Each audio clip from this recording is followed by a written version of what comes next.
এবার কুসুম আয়ুষের ফুল সজ্জার সমস্ত যোগাযন্ত্র করা মাত্রই এবার সেই সমস্ত রীতিনীতি পালন করে ওদেরকে নিজেদের মতো করে একান্ত সময় কাটানোর সুযোগ করে দিল ঈশান এবং অনুশ্রী। হ্যাঁ বন্ধুরা, ভিডিও আপনারা একটি দেখতে থাকুন। যে মুহূর্তে কিনা ঈশান এবং অনুশ্রী প্রতিটি ঘরে ঘরে গিয়ে যখন কিনা চেক করে আসে যে বাড়ির শুধু সমস্ত লোকেরা সম্পূর্ণরূপে ঘুমিয়ে পড়েছে কিনা, ঠিক সেই মুহূর্তে মীনাক্ষী এবং সিদ্ধার্থর রুমে যাওয়া মাত্রই যখন কিনা মীনাক্ষীও মিথ্যে ঘুমানোর অভিনয় করতে থাকে এবং মীনাক্ষী বলতে থাকে যে তুই যদি চলিস ডালে ডালে, আমি চলি পাতায় পাতায়, তোরা মীনাক্ষীর ছল চাতুরি এত সহজে ধরে উঠতে পারবি না রে।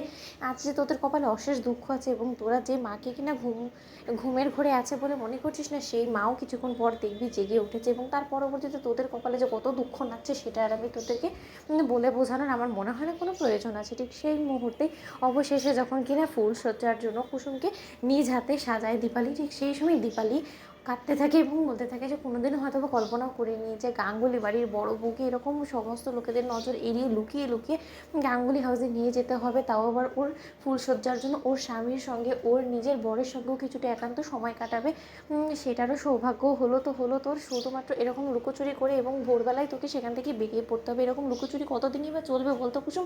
এবং এবার শঙ্করদা হয়তো বা তোকে প্রশ্ন করবে যে কেন এই রাতের বেলা এরকম লুকিয়ে বাঁচে তুই সমস্ত আচার অনুষ্ঠান পালন করছিস, তখন তুই কী করবি বলতো? কতদিনই বা এরকমটা চলবে? আমার যা ধৈর্য করলেছেন, আমার যে তোর চোখে মুখে এই সবসময় ভয় ভয়ে থাকাগুলো আর সহ্য হচ্ছে না। ঠিক সেই সময় এই কথা বলা মাত্র ঈশান তখন বলতে থাকে যে দেখো দীপালি আন্টি, আসলে তোমাকে না বললেই নয়, এই সমস্ত কিছু তো আমরা করতে বাধ্য হচ্ছি, তার কারণ বাড়ির যে সিচুয়েশন, এখনও পর্যন্ত বাবা কিন্তু সম্পূর্ণরূপে ভাইদা এবং জাদুঘরকে মেনে নিতে পারেনি ওদের সম্পর্কটাকে। এরই মাঝখানে আমরা যদি ওদের পারমিশনে আসে এখনও অপেক্ষা করে থাকি, তাহলে যে ওদের কোনোদিনও এক হওয়া হবে না। কারণ কতদিনই বা এই বেচারারা দুজন ধৈর্য ধরবে বলো তো দীপালি আন্টি? তার জন্য আমরা একবারে এই সমস্ত কিছু করছি এবং এটার মধ্যে কোনো অন্যায় বা ভুল কাজ করছি বলে তো অন্তত আমার মনে হয় না। ঠিক সেই সময় এক পর্যায়ে আয়ুষও যখন কিনা কুসুমের জন্য ফুলসজ্জার রাতে কুসুমকে একটা রিং গিফট করার জন্য যখন কিনা আয়ুষ কুসুমের জন্য সেই রিংটা হাতে নিয়ে অপেক্ষা করতে থাকে কুসুমের আশা, ঠিক সেই সময় মীনাক্ষীও জেগে ওঠে এবং মীনাক্ষীও যখন কিনা লুকিয়ে থাকে এবং মীনাক্ষীর চোখের সামনে দিয়ে যখন অনুশ্রী কুসুমকে নিয়ে ফুলসজ্জার ঘরে